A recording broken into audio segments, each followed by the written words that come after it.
Welcome to Amy's Bookshelf Reviews podcast.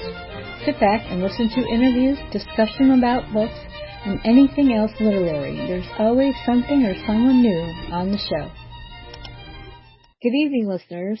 I'm Amy, and welcome to Amy's Bookshelf Reviews podcast. Today we are joined by an author. Please introduce yourself and let the audience know how they can connect with you. Hello, I'm Talia Haven, and you can find me on Facebook.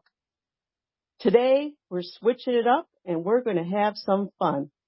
I've been introduced at least 2 times by Amy, and I got talking with her about nonfiction. Now, for the record, I've never written a nonfiction book, but Amy has. Today, we are going to be talking about Ballstown. Welcome, Amy, to your podcast. Thank you very much. I'm so happy to be here.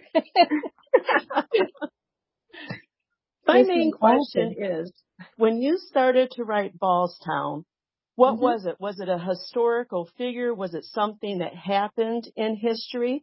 Was it pre-colonial times where you were involved with a war? What exactly was it? It was actually, unfortunately, there was land that was Native American land. And there's a lake, it's now called Ballston Lake, but it was called Long Lake, and there was these 2 men, brothers, the McDonalds, and they were squatting on, land, and then the government came in and, told the Native Americans to move on, and then, people started hearing about these mineral springs. I live in Ballston Spa and Saratoga Springs. Between the 2 towns, they have mineral springs. If you like mineral water, you'd love this. To me, I don't like it. It's gross. But anyway, so what was happening was that like the Native Americans would use the water, and some of it they were using for medicinal purposes. When word got around, and this is the 1800s, so word is you run into somebody, passing wagon, and you talk. There was no phone or electricity or Facebook for that matter. And so people started coming around, and they would stay in neighboring towns where there was actually places that they could stay, or they would camp on public land, and they would go visit the springs. Then this man, his name was Reverend Eliaphilet Ball. And he was, just by going through anything that I could find on him, I see him as a Renaissance man, because he was a reverend, but what he wanted to do is he wanted to create a place where, people could settle, and then, a church and things like that. And by this time, there were people wanting, settlers and pioneers coming. A lot of them were from his original, Reverend Ball's original congregation, and they came forward. And then, Reverend Ball, talked to the McDonald brothers and said, all right, I'll give you 10 shillings for this land. And it was this whole huge, it's miles of land. And, they're like, oh, okay. And 10 shillings was, a lot of people, misunderstand, and they said that he bought it with a bottle of rum. And actually it wasn't that he paid for it with a bottle of rum. It's just that a bottle of rum at the time was 10 shillings. Oh. Yeah. So, yeah, I found that was, quite interesting. It's funny how when I was going through a lot of the, records that I could find, and I was able to locate books that were printed. Balsafar, well, it has its own newspaper, but, it started out, as a printing press, in the early 1800s, um, and they published a lot of books and printed things and all that kind of stuff. But, the research was fun. When he bought the town, and it was probably around, I'm just guessing, was about 20 miles of, circumference, of what he bought. And they named it Ball's Town, because, he basically was creating this town. He wanted a place where people, could settle down. He had a church built. Actually, the church that he built was in the late 90s, had burned down, but the fire somehow preserved the original steeple. And the original steeple for that church was when they built this church. That was, and it's still there. They use it. When they rebuilt the church, they put the steeple back on, and for some reason that steeple was left without any damage at all, which was pretty amazing. So, but I find that I really got into it. I was writing a short story, and it was a paranormal book, and I thought, I've never written a story where my hometown was the setting. I always either made one up or was in a different city or whatever.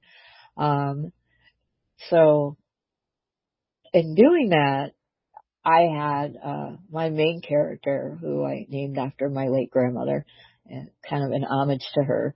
And, the character she was a historian, but she also could speak and hear, the dead, if they wanted to talk to her. And so in doing research for that, because her house is in the middle of the cemetery that was built, and that in getting all the information that's accurate, turns out they were trying to solve a 200-year-old missing persons case, and not to give it away, but they did, in unique fashion, I should say. But with that, I was like, I just do. I've always loved history. And so I took some of the research that I had used for the other book, and then I started really diving into, see what I could find about, because there's rumors, excuse me. People go, they talk about things. There's a landmark actually in Balsam that states that one of the generals that was in the Revolutionary War invented baseball, which is not true. It was a rumor, and somebody thought, oh yeah, it's truth.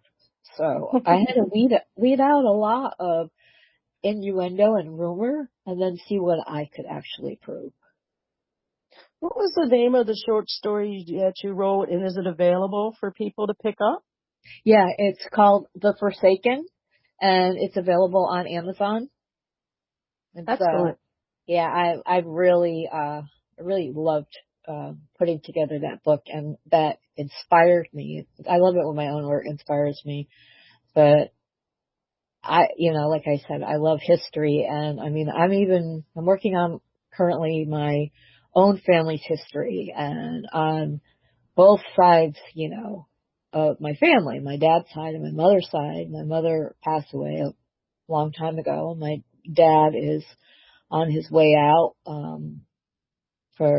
because he has dementia, and it's just progressing, so it could, I'm very sorry to hear about that. In your family history that you're working on now, is there anything really interesting in there that'll spark another short story like this one did, The Forsaken? it may. I mean, I solved an 84-year-old family secret mystery. Oh, do tell. Oh, yeah, I was doing research on my mom's side of the family, and one of her sisters, that it's just, she found out, she didn't know she had this sister until the early 80s, and because it was not talked about. And I talked to my aunt, and asked her some questions, and then I was doing some research, and then I decided to ask my cousin, who I thought he was my cousin by marriage. Mm-hmm. And it turned out that, I did one of those ancestry DNA tests. I was curious about my lineage and things like that, on both sides. And my DNA linked to my cousin's mother. And all I knew was that his mother married one of our relatives.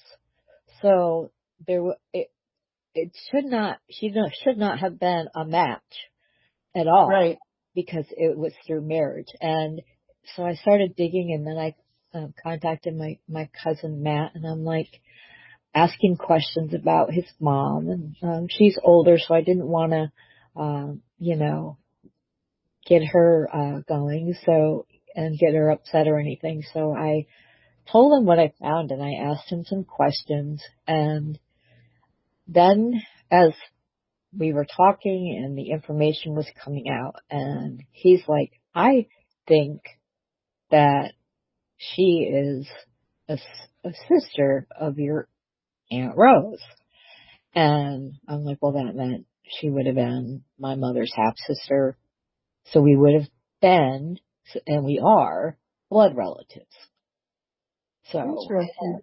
yeah, so then So when now that we're on the topic of new technology and stuff, how do you feel about AI and even the DNA genetic thing of being used to work with nonfiction? I mean, would you trust anything new that you would research on the internet as possibly AI and totally false? How do you weed that out? Do you have any, or is it so new that it's something that you're still working on or trying to determine what is actually true and what actually isn't? well, I use AI a little bit, for ideas when I'm working on my graphic designs. Um, I use part of it, but I make it enough because, there's a rule that, and I wouldn't want just an AI photo, but of how the graphic is yours, even if you had AI help with creating it. You have to do more to the graphic than just change colors and position. So I did that research, and I don't. Sometimes I also work. I use Copilot, and she just helps me come. She's like my friend. She helps me come up with some ideas. But when I'm doing research, I don't rely on, what comes out when I say do a Google search, and then, they have their AI giving all this information. Because now when I ask questions, and the answers I'm getting are from my own book. Oh, that's good. You're out there. Yeah, I was like, oh, okay. So every town has their own historical museums and their own historical societies. How much did you talk to them or even depend on them to get maybe photos that you could use or old written letters? But well, we do have it's the Saratoga County Historical Society, and then there's a derivative of that. Or derivative, that might be the wrong word. It's called Saratoga County Historical Roundtable. And I when I had questions about, like, I wanted to confirm some information I found, I I emailed the society, and they gave me some information and some leads. They also gave me credible websites that I could go to find stuff, and some of them I had already known about. And so after everything got published, but there was also a Facebook group. A couple of them, they're like, if you live in Ballston Spa, you'll know this or remember this. And I contacted the main contributor of the group, and because he would post photos, and asked him, if I could use them, or where he found them and things like that. Because I didn't want to take someone else's. I want to make sure that I get the right. I'm not using something that's copyrighted for somebody else. So Right. and So I know that you're talking about doing a project about your family. Do you have any other new projects that are in the works? well, my family one is ongoing. Seems every time I think I'm close to the end, there's more branches from the tree. In the Mm-hmm. 1600s right now, so Oh, wow. I have Way back some, there. and I have some information on some people that from the 1500s. So I just haven't gotten there to that point to where I'm investigating that. But recently, I had an article published by the Saratoga County Historical Society, and with them doing that, I became an official local historian. Congratulations. Thank you. It was like, it was such an honor to do that, and I was so excited. And recently, since my dad has started to progress, um, I got in contact with, or he contacted me, with my dad's cousin, and he is a local historian. He says he's retiring, but we'll see, for a different county. And we got to talking, and now we share family information. When I told him, he read my article, and he said that it was very impressive, so that made me extremely happy. And then he even dropped a name to give me an idea for a new article, which I wrote. So that's supposed to come out sometime in November. And then I was like, I've been wanting to do this project where I write about people, like pioneers and settlers around the town, especially ones that people don't know about. Um, when I wrote my first book, Ballstown, there was a a woman who impressed me so much. Her story did. So I had written an article, and I was going to put it in a book, and then it never went anywhere. But I ended up creating the article for the Historical Society that I wrote about her. And what I found was so interesting was that if I Googled her name, before I wrote the article, it was like nothing. Her mother's name would come up because her mother was instrumental in creating schools that were for women, and Mm-hmm. so they could get a comparable education to males, not just like learn how to sew and be a good housewife. And she wanted that for her daughter. And when she got older and got married and she had children, she convinced her husband to open the first female school in Ballston Spa, and it was open for a couple of years in the the early 1800s. And yeah, Ballston Spa was incorporated in 1807. And that's when it became like a village, but we have all these towns all around it. And I was glad that I got to tell her story because she wasn't just a mother. She was a woman who was never given credit for the ideas because back then she couldn't put a school in her name. She couldn't, go to the Board of Education and say, I want to do this. And when they did an article on her, on the school, they never mentioned her, only her husband. And now when you Google her name, which is Lucretia Booth, you get all my articles that wherever the article is published, and people can get information about her. And it was like, was just drawn to her and her story. And then when I started, my new book and I'm doing, the research for it, it's individuals that people may not even know about, unless they're told. Some people stand out more because they were success stories, or they're, familiar, because they're like, they ended up becoming famous or very successful, or they ended up being a congressman or a judge.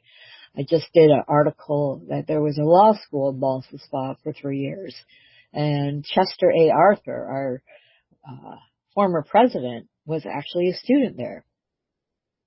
Interesting. Yeah. I find so much interesting tidbits when I do this, and I love it. And of course, there's a point where you have to stop. And then also, I get frustrated when I can't find anything. I have websites where I can search newspaper archives and find articles from 1700s, 1800s, whenever certain places were doing printing. I was able to track down a digital copy of all the books that were ever printed out of the original printing press. My sister had found some old documents in her house because her house is a historical house. Her land is historical, part of history. A famous judge lived there, and so she let me use some of her books, and I transcribed them the best I could for her. But it's, I think more people, they took some time to be, in learning about where they came from, especially their hometown. And some people just take for granted that it's there as if it's always been there. And they forget about certain people. But Ballston Spa was there was, in the Revolutionary War, George Washington, General Washington at the time, marched up this road called Middle Line Road. And at the time it was named that because it was right in the middle of Ballstown. It was like the center of it. And they made their way up on foot to where they were going to start the Battle of Saratoga. There was 2 of them. And there was even a fort in Ballston. They created, and Reverend Ball, he created that, and he also joined the army as not just, it was kind of like a consultant. He gave spiritual guidance to soldiers, but he also he was very smart. And he knew his land, and he was able to create, work with generals on their plans and, for attack, because it wasn't just the British that, they were fighting. It was, and traders that lived within our town, which they called Tories, but also, the Iroquois, who seeked, an alliance with the British, but that was just because of their hatred for the white men, so they wanted excuses to go in and murder people. Fort still a historical site in your town? Or is it something that over time has just been gone? Actually, there's a lot of landmarks on that road, because it was also, where we had our first courthouse, our first prison, and they tried to, a lot of the lawyers built their house on that road because they wanted to be able to be close to the courthouse and things like that. So yeah, there are a lot of even hidden signs. Like now, sometimes they're hidden behind a tree, but they're official landmarks. So, and I'm looking forward to seeing more what I can find, because before I did it and it was just about like everything. And now I'm focused on individual people right now, for the book that I'm working on, and maybe people will learn something. I want to thank you for your time very, very much. You've been very insightful, and if I ever decide to get into writing nonfiction, I've kind of got some good direction on where to go, and I thank you for that. Oh, you're welcome. Thank you very much. Thank you. So if you wish for you or your book to be on the show, go to amysbookshelfreviews.com/podcast. Thank you for listening. Be safe, be well, and always be kind. Tune in here again next week for another tantalizing discussion. Thank you for listening to Amy's Bookshelf Reviews podcast.